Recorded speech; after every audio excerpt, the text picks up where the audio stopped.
يا مساء الفل، يا مساء الورد، مساء الياسمين، مساءكم مشرق بنور الله وبركاته. احلى اخوات واحلى متابعين، ازيكم؟ عاملين ايه يا حبايبي؟ تعالوا مع بعض نشوف انا عامله ايه النهارده. شايفين الترميله؟ شايفين السكر والحلويات والجمال؟ شايفين البسبوسه التحفه اللي معايا دي؟ ايه دي يا مامونا؟ دي بسبوسه يا حبايبي. بصوا ايه رايكم؟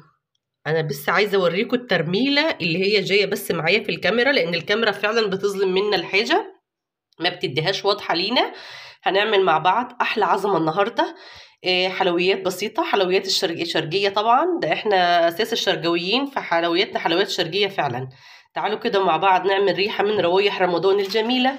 كل سنة وانتم طيبين، وسنة سعيدة علينا وعليكم جميعا يا رب العالمين.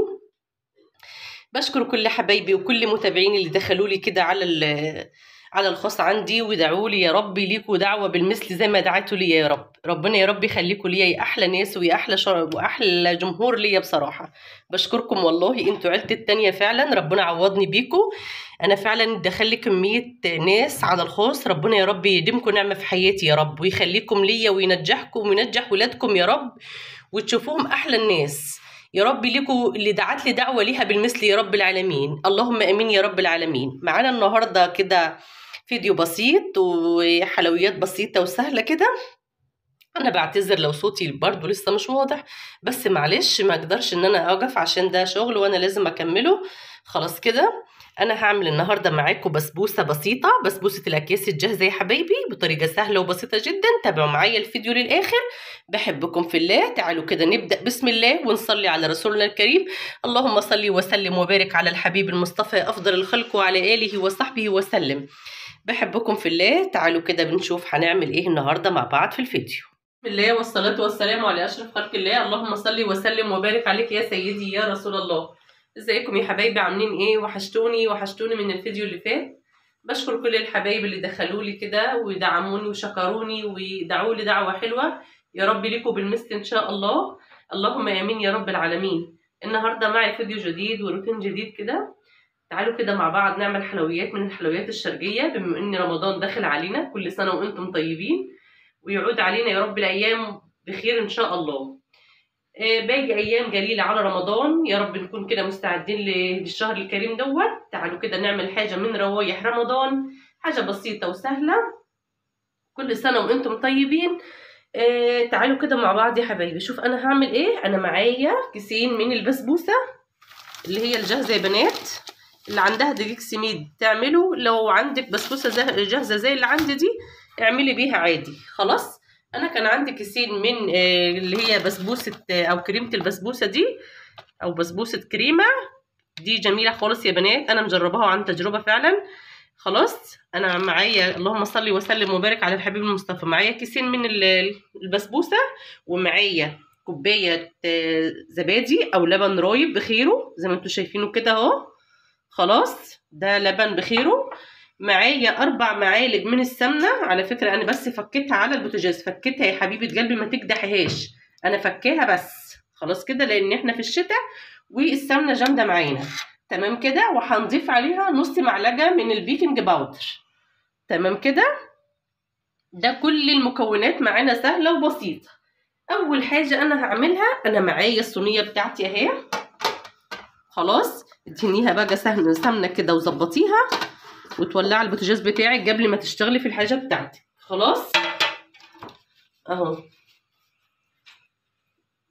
زي ما انت شايفه كده. امسكي الصينيه بتاعتك كده ادهنيها. اول حاجه هتعمليها هتمسكي الصينيه بتاعتك كده تدهنيها. تمام كده اهو. هنركن دي كده على جنب ونشوف احنا هنعمل ايه. اول حاجه معايا، اللهم صل وسلم وبارك على الحبيب المصطفى افضل الخلق وعلى اله وصحبه وسلم. هنزل معايا بكوبايه اللبن الرايب ده يا بنات، اسفه. خلاص كده. دي حوالي يعني بالظبط زي مقدار العلبتين اللي انت بتشتريهم من السوبر ماركت جاهزه. يعني الكوبايه اللي معايا بمقدار العلبتين، الكيس كل كيس بياخد منهم باكت من العلبه الزبادي. خلاص. هانزل عليهم اللهم صل وسلم وبارك على الحبيب ب4 معالق من السمنه. السمنه اللي معايا دي يا بنات 2 معلقه سمنه بلدي على 2 معلقه من السمنه العاديه بتاعتنا خالص النباتيه. خلاص. الحلويات الشرقيه يا حبايبي بتحب السمنه البلدي. عايزه تاكلي حاجات شرقيه يبقى هي سمنه بلدي. هتقلبي الكلام ده كله كده مع بعضه، السمنه مع اللبن. بعد كده هنزل عليهم بمعلقه من عسل النحل، لو عندك حطيه، او عسل جلوكوز حطيه. انا ما عنديش عسل جلوكوز بس عندي عسل نحل، هزود بس معلقه كده اهي اهي. خلاص كده زودي كده معلقه من عسل النحل كده على السمنه وعلى اللبن الرايب. طبعا احنا ما بنضيفش اللهم صل وسلم وبارك على الحبيب، ما بضيفش هنا سكر يا حبايبي، لان الاكياس دي بتبقى جاهزه، بتبقى فيها كل حاجه، فيها السكر بتاعها، فيها الروايح بتاعتها، زي ما انت عايزه اعملي. خلاص كده هي بتبقى جاهزه من كله تمام. نقلب الكلام ده كله كده، العسل مع اللبن مع السمنه.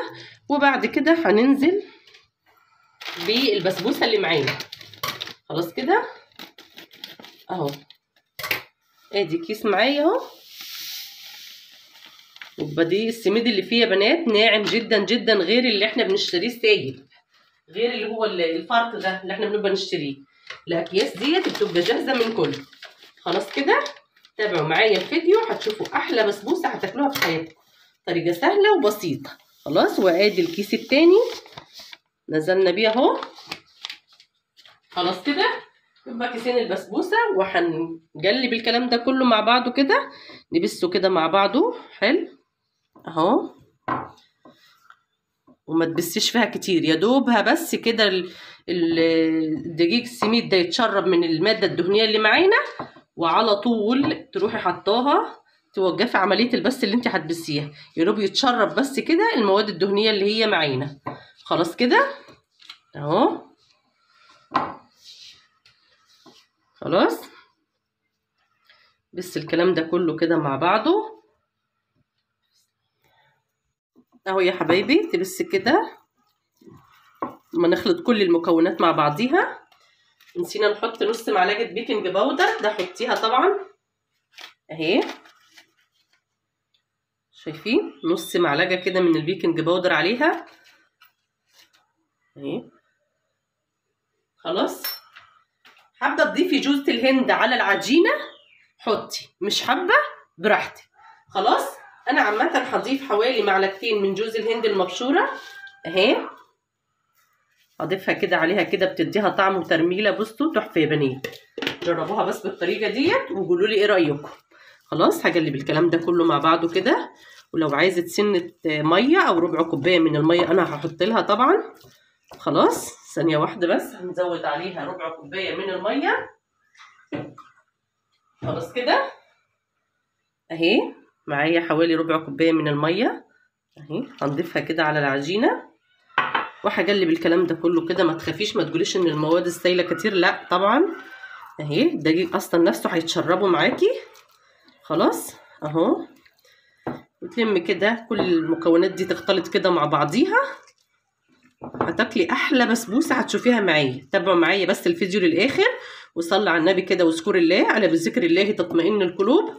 ربنا يا رب يصلح حالنا وحالكم جميعا، ويشفينا ويشفي جميع مرضى المسلمين اجمعين، اللهم امين. خلاص كده اهو، ده بيكون شكلها يا بنات اهو. شفت القوام بتاعها مش متماسكه، لا بتبقى سايبه شويه كده. هنجيب بقى الصينيه اللي معانا اهي، وهننزل بالمكونات اللي معانا، الخليط كله اللي معايا كده اهوت اهو، شايفين اهو.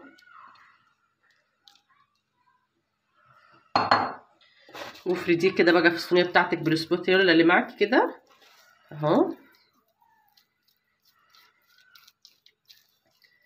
اهو، وزعيه كده في الصينيه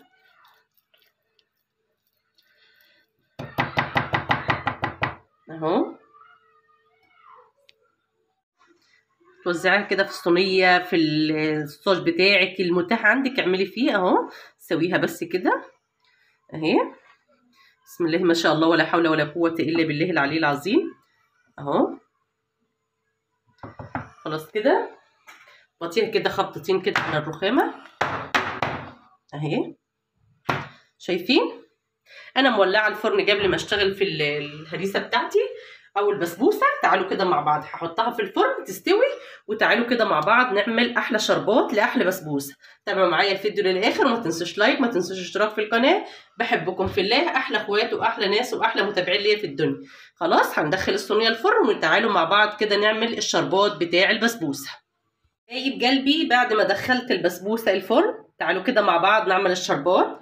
معايا حله فاضيه اهي، كله على البارد هتشوفوا معايا كوبايه ونص ميه بالكوبايه او المج بتاع الشاي يا بنات. ادي كوبايه ميه، بسم الله.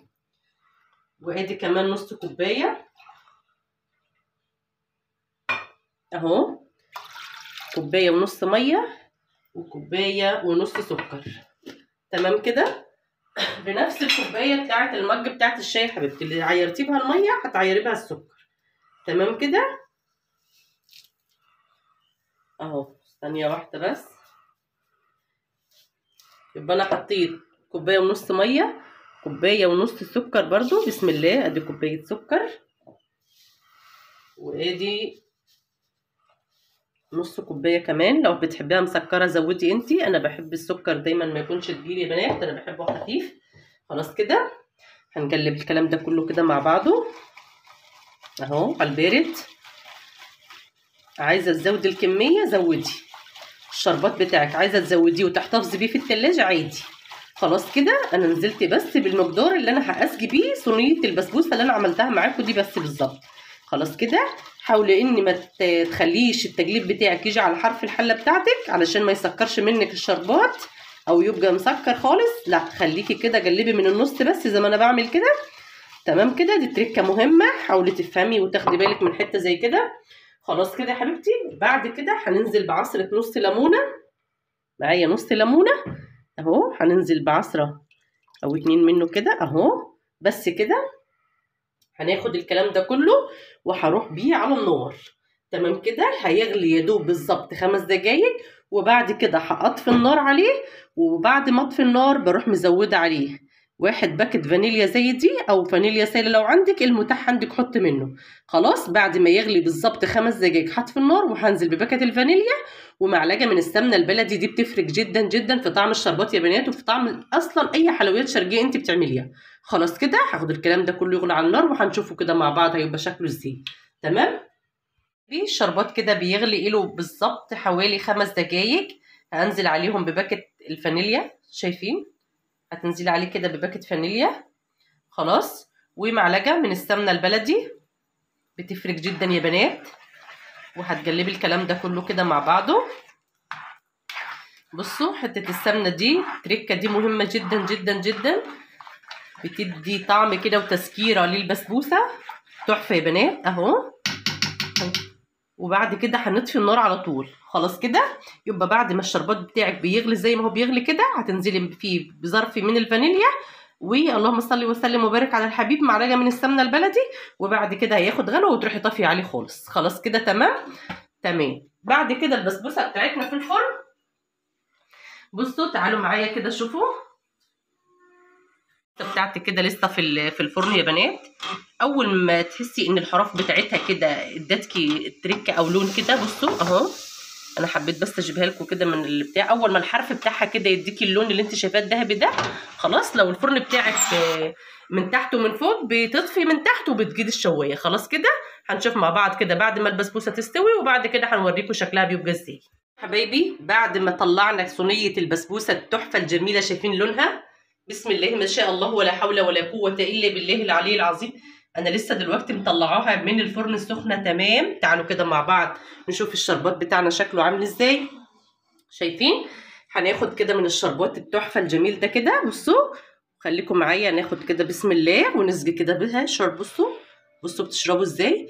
لو لقيت البسبوسه بتاعتك كده بتشرب زي ما هي بتشرب كده معايا، تأكدي 100% ان كده البسبوسه بتاعتك ناجحه 100%. خلاص، بصوا شكلها، بسم الله ما شاء الله، ولا حول ولا قوه الا بالله العلي العظيم. اسقيها كده بقى ايه من الشربات التحفه اللي احنا عاملينه مع بعض دي. طول ما هي بتشرب اديها شربات، بصوا. وطول ما هي بتشرب معاكي الشربات بتاعها زي ما انت شايفه كده، بصوا اهو. بصوا بتأكدي 100% ان هي ناجحة معاكي تمام. وهوريكم شكلها كده واحنا بنقطعها كده مع بعض. بصوا بسم الله ما شاء الله، بسم الله ما شاء الله، ولا حول ولا قوة الا بالله العلي العظيم. بصوا حبايبي، طول ما هي عايزة شربات اديها خالص لحد ما تستكفى معاكي. خلاص كده شكلها تحفة وريحتها يا بنات والله والله تحفة. معلقتين جوز الهند اللي احنا حاطينهم كده مع الباكت الفانيليا، بصوا حاجة كده من الآخر. والشربات بتاعها تحفة تحفة تحفة. بصوا ديها كده، بصوا حاجة كده تحفة. أنا عايزاكم بس تجربوها الأول وبعد كده قولوا لي إيه رأيكم فيها. احلى حلويات تاكلوها هي حلويات البسبوسه يا بنات. من اخف الحلويات اللي احنا بنحبها وبنحب ناكل منها هي حلويات البسبوسه. تابعوا معايا كده في الفيديو وشوفوا كل الحركات وكل التفصيل وكل التكات. بصوا حاجه من الاخر، شايفين اهي. ولسه تاني على فكره هي عايزه تاني كمان من الشربات. بصوا طول ما هي عايزه شربات انا حداني اديها طبعا من الشربات اللي انا عاملاه دوت. بصوا ده كده 100% بسبوسه بتاعتكي ناجحه تمام. خلاص كده اهو زي ما انتم شايفين. وهي هنسيبها بس تهدى شويه وهنعمل اللهم صل وسلم وبارك على الحبيب المصطفى عليه افضل الخلق وعلى اله وصحبه وسلم. اللهم صل وسلم وبارك على الحبيب. شايفين يا بنات، شايفين لونها والتحفه ريحه والله. انتوا بس لو معايا وشمين الريحه الحلوه دي لايك بقى وشير للقناه. ربنا يصلح حالنا وحالكم جميعا. انا هسيبها تهدى شويه كده وبعد كده هنقطعها مع بعضينا. بصوا لونها كفايه الترميله بتاعتها كده واضحه كده. بصوا في انا بس عماله اجرب لكم الكاميرا عشان تشوفوا بس الترميله بتاعتها شكلها عامل ازاي. حاجه من الاخر. خلاص كده هنجيب كده اسيبها بس تهدى حوالي بس 5 دقايق بالظبط وهقطعها مع بعض ونشوف هيبقى شكلها عامل ازاي. بصوا حبايبي تعالوا كده مع بعض نقطع البسبوسه. بصوا دايبه دوب يا بنات، بسم الله ما شاء الله ولا حول ولا قوه الا بالله العلي العظيم. اللي حابه تحط مكسرات ليها قبل ما كانت تخش الفرن عادي اعملي، لو متاح عندك في البيت اعملي. انا بصراحه ما كانش متاح عندي غير الزبيب فقلت لا مش حاطه عليها زبيب، انا هسيبها ساده كده عشان تبقى اقتصاديه وسهله وبسيطه خالص. هنقطعها كده مع بعض وهنشوف شكلها وهوريكم شكلها هيبقى عامل ازاي. ثانيه واحده بس. الله على الجمال وعلى الريحه والله يا بنات ريحتها تحفه تحفه. بصوا تعالوا كده مع بعض نشيل واحدة ونشوف شكلها. بسم الله اهي. ثانية واحدة بس نطلعها اهي. بصوا بصوا يا بنات، بصوا شكلها والله تحفة بتتكلم عن نفسيها. بصوا الجمال، بصوا الشياكة كده والحلاوة. الله الله يا ام منى على الجمال اهو. نطلع كمان واحدة ونشوف شكلها. بصوا انا عايزاكم بس تشوفوا شكلها كده. بصوا عامله ازاي، شفتوا الترميله؟ شايفين الترميله بتاعتها كده في الكاميرا؟ بصوا والله يا بنات تحفه تحفه. عايزاكم بس تجربوها بالطريقه دي. على فكره هي سخنه سخنه جدا. بصوا وفي الصينيه كده شكلها تحفه كده وبشهي حاجه كده من الاخر. بصوا شايفين الحلاوه والشياكه والجمال. الله بصوا جربوا كده معايا على الكاميرا والله ترميلتها. بصوا يا بنات حاجة كده من الآخر اهي. الله ايه رأيكم؟ شايفين الجمال والحلاوة؟ حاجة بسيطة خالص خالص. حباكم بس تجربوها بالطريقة اللي احنا عملنا بيها دي وتقولوا لي كده ايه رأيكم في التعليقات. بحبكم في الله، احلى اخوات واحلى ناس واحلى جمهور ليا. ربنا يا رب يديمكم نعمة في حياتي ويخليكم ليا. وجودكم في القناه شرف ليا وتاج على راسي. حباكم كده تجربوا كل اللي انا عملته بالطريقه ديت خطوه بخطوه كده بكل حركه بكل تفصيل انا عملتها. صراحه بتفرق يا بنات في الطعم والشكل والتسكيره نفسيها والسوى بتاع البسبوسه. بصوا لا على فكره الكاميرا ظلموها. انا نفسي كده تشوفوا الترميله بتاعتها. بصوا حاجه فاخر من الاخر. تحفه تحفه تحفه. معلقه السمنه البلدي فعلا بتفرق في الحاجه دي. بحبكم في الله، يا رب تكونوا استفدتوا ولو بمعلومه بسيطه من الفيديو. بحبكم في الله يا احلى اخوات ويا احلى ناس. وجودكم شرف ليا وتاج على راسي من فوق. يا احلى اخوات ويا احلى ناس. ربنا يا رب يخليكم ليا ويديمكم نعمه في حياتي يا رب العالمين. بحبكم في الله والسلام عليكم.